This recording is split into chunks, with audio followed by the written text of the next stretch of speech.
네. 그러면 이번에는 이제 중국 경제 관련해서 질문을 드리면요. 지금 어떤 발표, 중국 정부 연구기관에서 이제 전망치를 하나 발표했는데 보니까 2032년에 미국을 제치고 이게 GDP 기준이겠죠. 세계 1위로 올라설 것이다. 이런 뭐 발표를 했더라고요. 네. 그래서 이거에 대한 또 논란이 있는데 이렇게 자신감을 보일 만한 그 이유가 있는 건가요? 중국에서 그러니까 일반적으로 중국 문제에 관해서 서방 쪽 경제학자들은 부정적으로 보고요.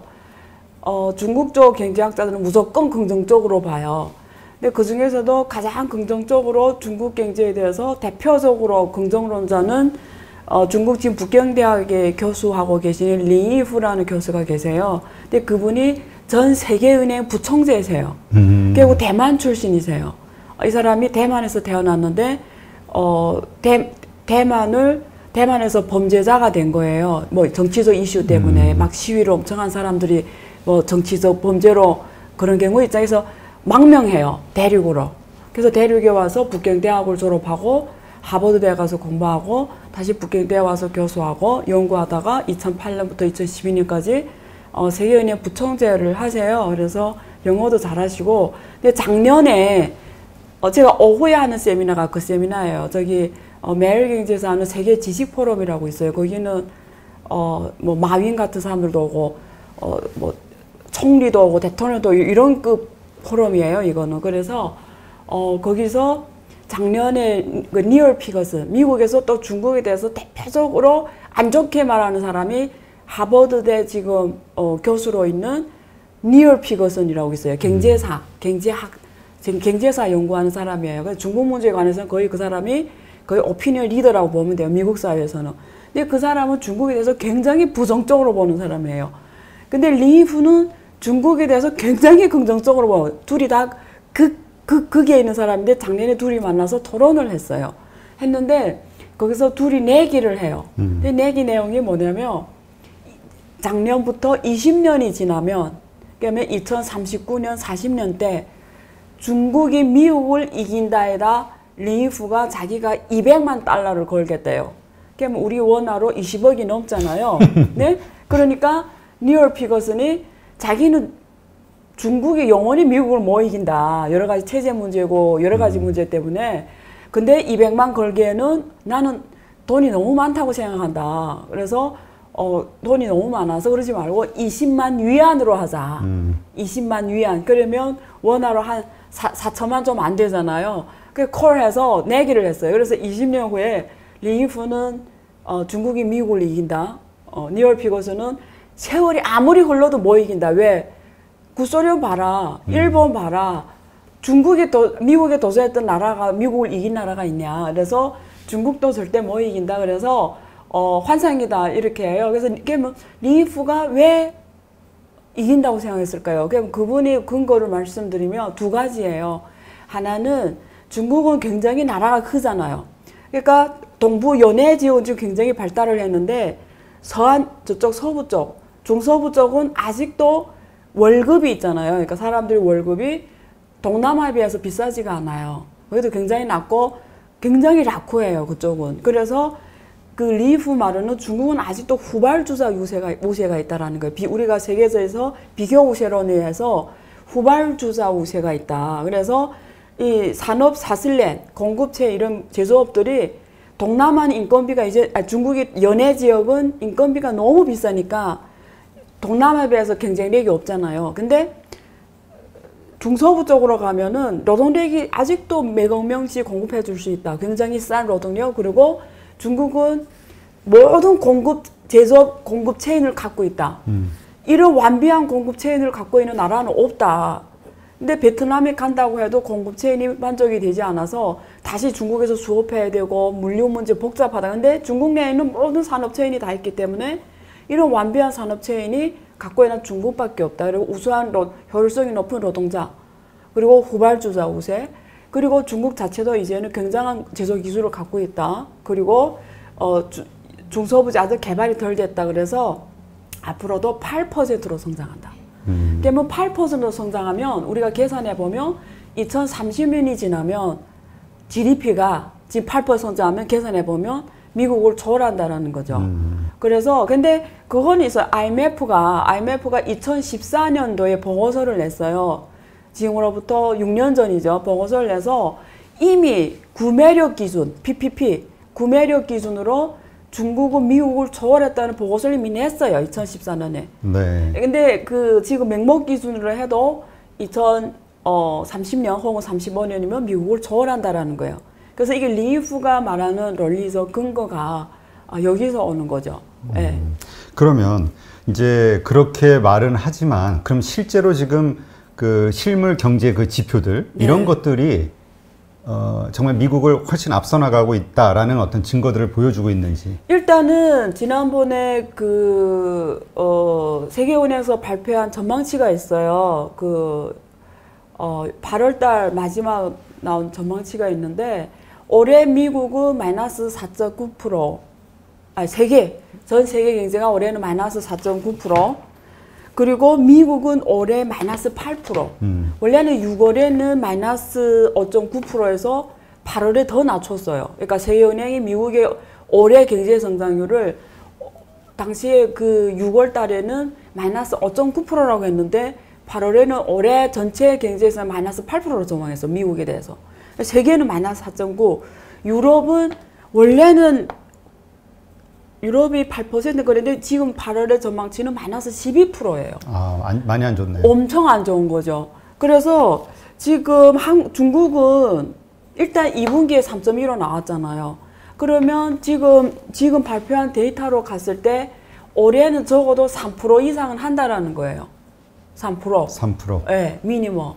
그러면 모든 나라에 비해서 절대적으로 높은 거잖아요. 세계가 마이너스 4.9, 중국 3%면 다 세계 평균보다 거의 7.9% 높아지는 거잖아요. 그래서 그런 면에서 긍정적이라고 보고 이번 마지막 거시경제 데이터가 8월 달에 나온 거잖아요. 통계국에서 보면은 고정자산 투자 증가율, 소매 판매 증가율이 다 포지티브하게 돌아섰어요. 전년 대비. 전년 대비? 네, 전년 대비. 수출도 마이너스 0.1%인가? 어쨌든 수출도 뭐 괜찮은 걸로 나오고. 그러니까 나쁜 게 굉장히 이렇게 좋아지고 있는 걸로 통계국 발표 데이터로 나왔어요. 이게 이제 보통 전분기 같은 경우는 워낙 실적이 안 좋았으니까 지금 나오죠. 좋아져도 그냥 큰 의미가 없는데 이게 전년 대비라면 좀 상당히 높아지는 거 아닌가요? 굉장히 높아진 거죠. 그러니까 정상 상태보다 높아진 거니까. 네, 그래서 그게 확실히 도대체 그러냐? 거기에 대한 의심은 들겠죠. 근데 그러니까 통계국에서 발표한 데이터로 시장이 반응하는 거니까. 뭐 통계를 또 안 믿는 분들도 있으니까 네, 중국 통계를. 그렇죠. 근데 이제 이러한 성장세가 어쨌든 중국의 어떤 그 경제 성장론에 좀 제동을 거는 분들의 이론은 이제 미국이 마음 먹고 이제 중국의 성장을 막아서기로 결심을 하고 이제 그런 작업들을 하고 있잖아요. 그 중에 하나가 또 이번에 화웨이 문제도 있고. 이게 과연 이기고 넘어갈 수 있겠느냐. 이제 성장은 더 이상 어렵지 않겠느냐. 미국의 어떤 제약 때문에. 이번에 화웨이 같은 경우도 이제 반도체 추가 제재하면서 반도체 구매가 안 된다면서요. 그러니까 우리가 한 국가가 성장하려면 아래와 같은 요소가 있어야 돼요. 하나는 노동력 그리고 자본, 그다음에 토지, 그리고 마지막 기술. 이게 생산 4대 요소예요. 그래서 토지하고 노동력이 쌓여야 돼요.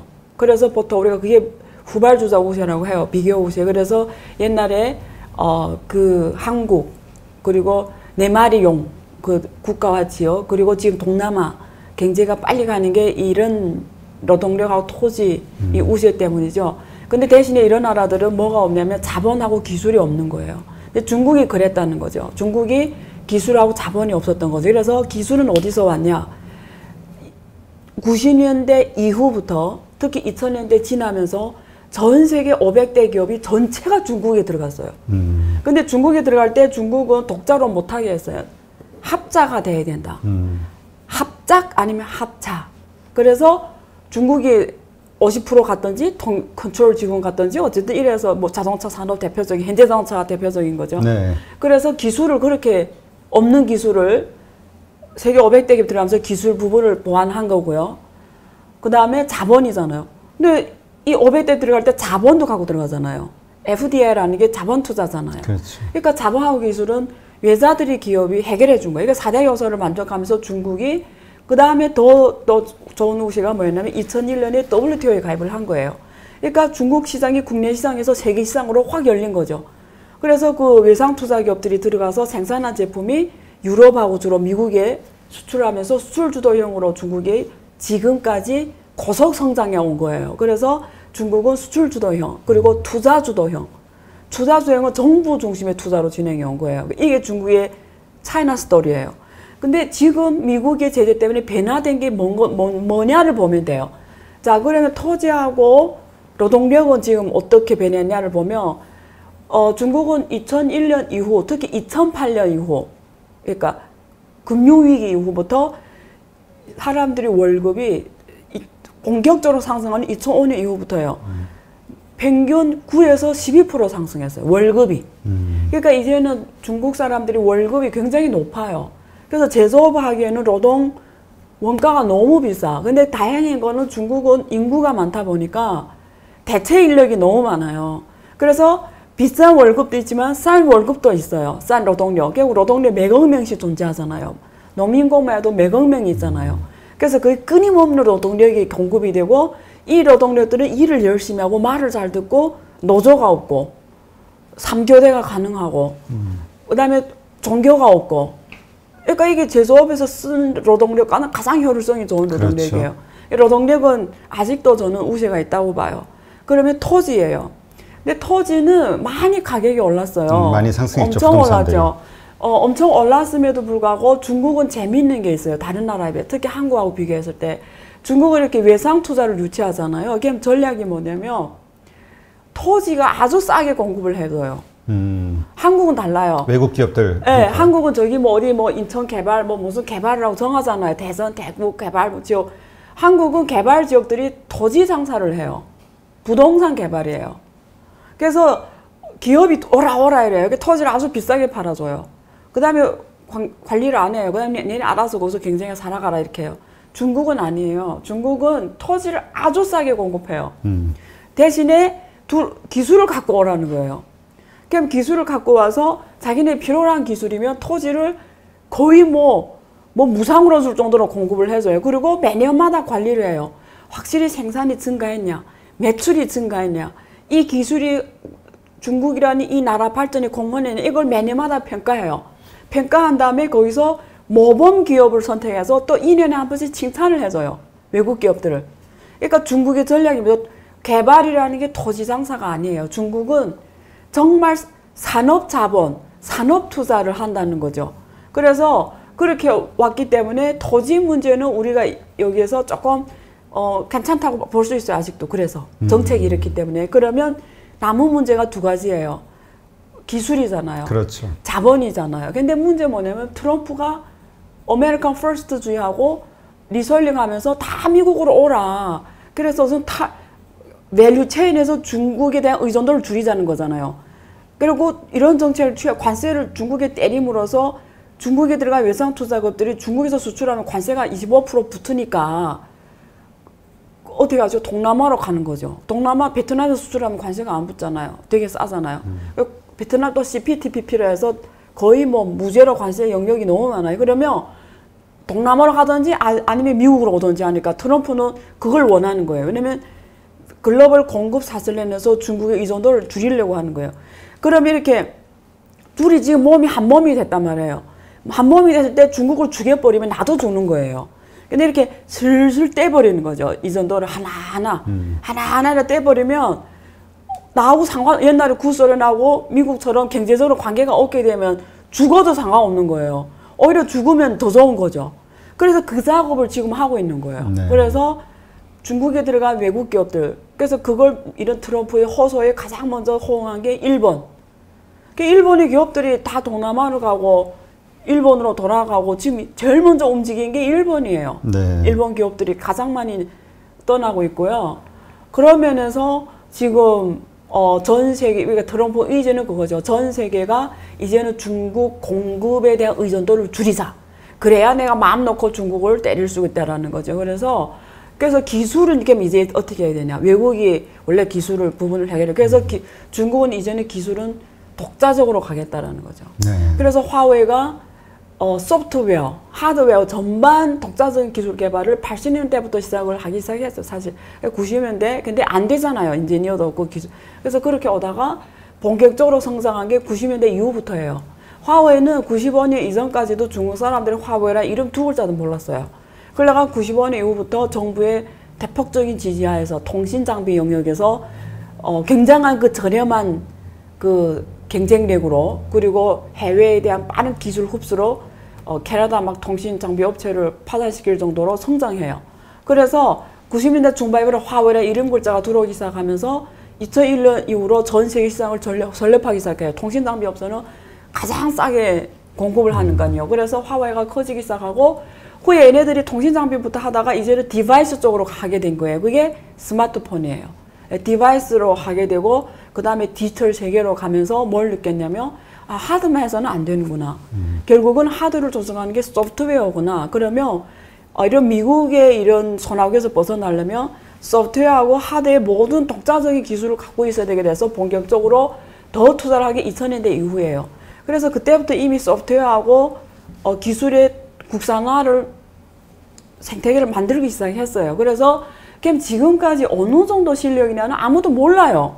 이번에 그 구글이 소프트웨어를 안 주잖아요. 그래서 만든 게 홍멍이거든요. 그게 뭐예요? 홍멍, 중국판 구글이라 보면 돼요. 화웨이가 구글 시스템 만든 거예요, 소프트웨어를. 그래서 홍멍 2.0 버전 내놨는데 그게 이번에 화웨이 최신 핸드폰에 들어가요. 안드로이드? 네, 그러니까 그렇죠. 화웨이에서 만든 안드로이드급의 소프트웨어라고 보시면 돼요. 근데 그게 어느 정도 신뢰성이냐 이런 거를 모르는 거죠. 안 그렇지. 써봐가지고. 그래서 하드 쪽하고 이쪽 소프트웨어 쪽 다 그 지금 국산화를 굉장히 오랜 시간 준비해 왔어요. 그래서 런정페가 무슨 말을 했냐면 미국이 때려도 상관없다. 우리는 다 준비되어 있다. 플랜 B가 있다. 근데 전 세계가 진짜 플랜 B가 있냐는 모르는 거죠. 이제 봐야죠. 이제 시작된 거죠. 왜냐면 지금 9월 15일 이제 본격적으로 이제는 삼성, SK도 못 공급하잖아요. 그치. 이제 제재가 시작됐잖아요. 이제부터 이제 반년이 지나가면 알아요. 6개월 지나면. 재고는 한 6개월 지금 가지고 있다 뭐 이런 얘기가 있더라고요. 진짜. 그래서 6개월 지나면 알죠. 그러니까 여기에서 가장 사실 지난번에 발표 보니까 삼성전자보다 더 많이 핸드폰을 판 걸로 나왔었잖아요. 네, 1등 했죠. 1등 했잖아요. 그러니까 이제 그 정도로 이제 6개월 지나면 알죠. 그 주요 판매 품목이었는데 이 핸드폰이. 근데 그거는 확실히 줄어들 거예요, 비중은. 왜 세계 비중은? 왜 그러냐면 5G를 못 만들잖아요. 그렇죠. 그러니까 5G 못 만드는 지금 못 만들어요, 확실하게 지금은. 그러면 유럽에서 5G 핸드폰은 삼성하고 화웨이밖에, 전 세계적으로 이 두 기업밖에 없어요. 그러면 화웨이가 기대할 수 있는 건 뭔가요? 그러니까 6개월까지 버티면서 6개월 동안 뭔가 해결 방안, 미중이 어떻게 잘 되기를 바라는, 제재가 풀리기를 바라는, 이게 답인가요? 그런 노력도 하겠죠. 그거는 화웨이가 직접적으로 한다보다 중국 정부가 하겠죠. 중국 정부 대선을 기다리고 있어요. 제가 읽는 전략은 이래요. 대선을 기다리고 있어요. 기다려서 트럼프가 떨어지면 알아서 끝나는 거잖아요. 아니 뭐 바이든이 올라가게 해서 중국 제재를 하겠지만 방법은 달라질 거예요. 이런 식은 아닐 거예요. 혹은 뭐 이런 식을 해도 조금 달라질 거예요. 그래서 일단은 중국 정부는 11월 3일이 며칠이 안 남았잖아요. 40일. 그러니까 보자는 거 있어요. 근데 트럼프가 재선에 성공되면 달라지는 거예요. 게임 그다음부터는. 중국 전략도 달라질 거예요. 더 강해질 거라고 많이들 예상하던데요. 그러니까 중국은 지금 그러니까 플랜 A, 플랜 B 다 갖고 있죠. 트럼프가 될 경우에 어떤 전략. 근데 그게 화웨이 이런 어려움에 대해서 화웨이 혼자 해결할 수 있는 게 아니잖아요. 그러니까 중국이 지금 어떤 전략이 있을 거예요. 근데 그 전략을 본격적으로 보이는 그 시기는 대선 이후. 그렇죠. 11월 3일에 사실 정확하게 대선이 누가 이겼냐는 안 나올 거예요. 한 12월 중순이 돼야 나와요. 12월 14 정도. 왜냐면 그게 또 선거인단 또 투표제가 있어요. 그래서 그게 다 되고 우편 투표 이번에 또 해가지고 미국에서. 그래서 10월 중순 돼야 되는데 일단은 보자는 거 있죠. 그리고 중국이 전략이 중요하죠. 지금부터가. 그러면 그게 있고요. 다른 하나는 유럽에서 구글 소프트웨어가 못 들어가니까 못 쓰잖아요. 우리 구글 플레이 이런 거. 그러면 유럽에서는 줄어들 거예요. 세계 시장 점유율은. 그러면 그 부분을 국내 시장이 메워주겠죠. 화웨이에. 그러니까 중국의 최신의 5G 핸드폰이 만약에 홍멍 소프트웨어를 설치하고 또 자기네 한 반도체 칩을 넣고 막 이러면 근데 기술적으로는 지금 부품이 일단은 칩을 못 가고 반도체를 있잖아요. 못 받으니까. 네, 못 받아. 7나노미 이런 건 못 받잖아요. 그러면 지금 중국 국내에서 자체적으로 하는 게 14나노미거든요. 그러면 그런 핸드폰밖에 못 만든다는 건데. 저사양. 네, 그러니까 타격 받죠. 줄어들 수밖에 없죠. 근데 삼성은 혜택 보였죠. 스마트폰에서는. 폰에서는. 근데 너무 좋은 일은 아니에요. 스마트폰은 비중이 커지는 게 좋은 점은 있어요. 그러면 스마트폰을 전 세계 사람 많이 쓸수록 좋은 게 뭐냐면 삼성이 저도 삼성 거지만 여기에 담을 수 있는 핀테크를 한다. 삼성이 삼성페이 이런 거 다 설치할 수 있잖아요. 그러면 글로벌의 금융 사이드 그리고 사물 인터넷 다 핸드폰으로 하잖아요. 그러니까 이 삼성이 스마트폰을 전 세계에 많이 팔수록 삼성 전체 그룹의 사물 인터넷 사업이 커질 거예요. 힘도 커질 거예요. 그리고 반도체 침도 더 늘어나겠죠. 그래 등등 이런 긍정적인 효과가 있는데 반대로 지금 삼성하고 SK가 중국에 공급을 못 하잖아요. 거기서 줄어드는 매출이 몇 조가 되잖아요. 지금 몇 조. 그걸 어디에서 메꾸는 문제가 있는데 당분간 스마트폰이 조금 메꿔주겠지만 길게 봤을 때는 이거 가지고는 안 된다라는 거죠. 진짜 경쟁력을 갖고 있어야 되는 거죠. 삼성전자도 화웨이가 잘 풀려야 더 많은 어떤 매출이나 수익이 발생이 될 수 있다. 중국이 잘 돼야 삼성하고 SK 하이닉스는 좋죠. 네, 네. 알겠습니다.